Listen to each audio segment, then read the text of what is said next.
गुमशुदा गांव की रहस्यमयी कहानी। दोस्तों, आइए आज हम कहानी के माध्यम से हिंदी पढ़ने का अभ्यास करते हैं। तो आज का कहानी है गुमशुदा गांव की रहस्यमयी कहानी। आइए कहानी शुरू करते हैं। भारत के एक शांत और सुनसान इलाके में एक छोटा सा गांव था जिसका नाम था सिद्दीपुर। यह गांव चारों तरफ से घने जंगलों से घिरा हुआ था और यहाँ के लोग बेहद सीधे साधे और मेहनती थे। इस गांव की एक खास बात थी कि यहाँ हर रात एक अजीब सी घंटी बजती थी जिसका स्रोत आज तक कोई नहीं जान पाया था।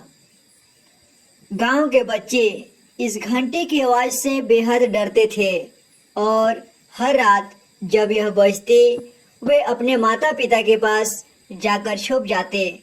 गांव के बुजुर्ग कहते थे कि यह घंटी गांव की रक्षा करती है, लेकिन असलियत क्या थी यह कोई नहीं जानता था। एक दिन गांव के मुखिया राम प्रसाद ने तय किया कि वह इस रहस्यमय घंटी की सच्चाई का पता लगाकर ही मानेगा। उसने गांव के सबसे बहादुर युवकों को इकट्ठा किया और जंगल की ओर चल पड़ा। राम प्रसाद और उसके साथी जब जंगल के गहरे हिस्से में पहुंचे तो उन्होंने देखा कि वहां एक पुराना और टूटा फूटा मंदिर था।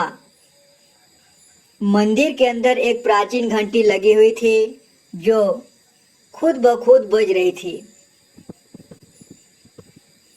राम प्रसाद ने अपने साथियों से कहा, हमें इस घंटी को बजने से रोकना होगा।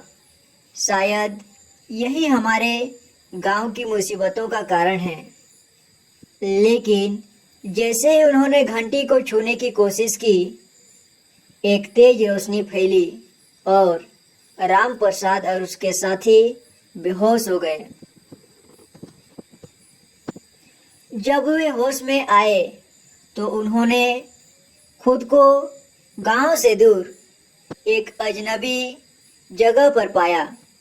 वहां कोई भी घर या लोग नहीं थे, सिर्फ एक बड़ा सा पेड़ खड़ा था।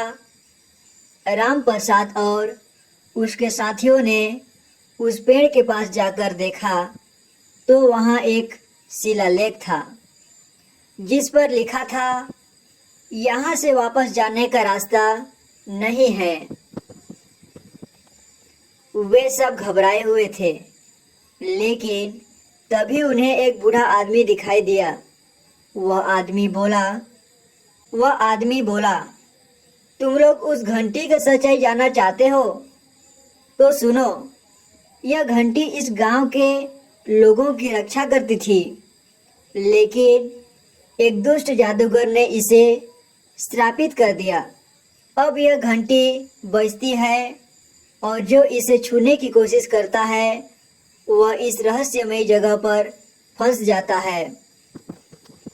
राम प्रसाद ने बूढ़े आदमी से पूछा, तो क्या हम यहाँ से कभी वापस नहीं जा सकते? बूढ़ा आदमी मुस्कुराया और बोला, एक ही रास्ता है। अगर तुम लोग उस जादूगर को हरा दो और घंटी को मुक्त कर दो तो तुम लोग यहाँ से वापस जा सकते हो। राम प्रसाद और उसके साथियों ने साहस दिखाते हुए उस जादूगर को ढूंढने का फैसला किया। उन्होंने बूढ़े आदमी से जादूगर के ठिकाने का पता पूछा और उसकी ओर बढ़ चले। रास्ते में उन्हें कई अजीब और खौफनाक जीवों का सामना करना पड़ा, लेकिन उन्होंने हार नहीं मानी और आखिरकार उस जादूगर के किले तक पहुंच गए। वहां एक भयंकर लड़ाई छिड़ गई। जादूगर ने अपनी सारी ताकत और जादू का इस्तेमाल किया, लेकिन राम प्रसाद और उसके साथियों ने अपनी साहस और एकता से उसे हरा दिया। जैसे ही जादूगर मरा, घंटी का श्राप टूट गया और वे सब वापस अपने गांव आ गए। गांव के लोग राम प्रसाद और उसके साथियों का स्वागत करते हुए बोले, तुम लोगों ने हमें एक बड़े संकट से बचा लिया। अब यह घंटी हमारे लिए सिर्फ एक साधारण घंटी है। राम प्रसाद मुस्कुराया और बोला, यह सब हमारी एकता और साहस का परिणाम है। इस तरह सिद्दीपुर एक बार फिर शांत और खुशहाल हो गया। गांव के लोग अब हर रात उस घंटी की आवाज सुनकर डरते नहीं थे, बल्कि उसे अपने साहस और एकता की निशानी मानते थे। तो दोस्तों, ये रहा आज का कहानी। कैसा लगा बताएं। अगर आप इस चैनल पर नए हैं तो सब्सक्राइब करें, वीडियो को लाइक करें।